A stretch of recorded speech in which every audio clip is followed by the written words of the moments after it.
السلام عليكم، عاملين ايه؟ يا رب دايما بخير. البنوتات القمر اللي بعتلني عشان يتعلموا السواقه.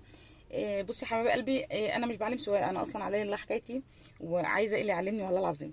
بس هي اساسيات المفروض ايه بتمشي عليها، وفي نفس الوقت ممارسه، وفي نفس الوقت تتعلمي في حته فاضيه فاضيه فاضيه، مش تسوقي تركبي عربيه وتدوسي في اي شارع زحمه تحصل كوارث. حلو حلو.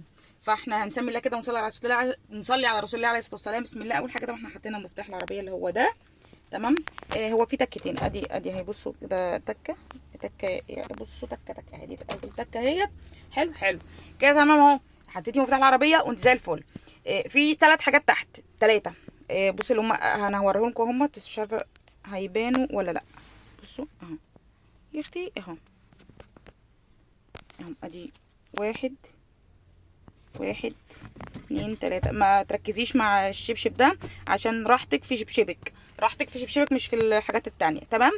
نلبس الشبشب زي الفل. اول حاجة هندور العربية اهو كده. العربية دورت، بغض النظر العربية فيها تراب وبتاع، وما حدش يركز، حدش يركز ماشي. او في حاجة اسمها الاخيرة كده، اللي هي بصوا تالت واحدة، اللي هي ايه الدبياج، بندوس للاخر كده. حلو، دوسنا الاخر. وديت العصايه الهاند ولا الفتيس، ما اعرفش اسمها. المهم العصايه دي بتديها كده اهو.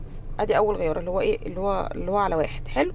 معانا دي اسمها ايه، الهاند. دي بتبقى ايه يعني جمادي شويه كده، بتدوسي دوسه كده وتنزلي. هي بتبقى احيانا بتبقى في ايه، في عربيه بتبقى خفيفه. هنعمل ايه بقى؟ احنا هما عاملين كده بالظبط. احنا كده هندوس بنزين سنه بسنه، يعني بصوا دوسوا بنزين سنه ونطلع بالدبرياج سنه اهي. اهي صوت العربية ما يعلاش. يلا. واو واو واو، بجد برافو عليك يا عسولة، برافو عليك. هنشيل الناس اللي قدامنا، يا نهار اسود. مطب ناخد المطب، نقول بالراحة. وكده اول درس، واشوفكم في درس جديد ان شاء الله. سلام عليكم.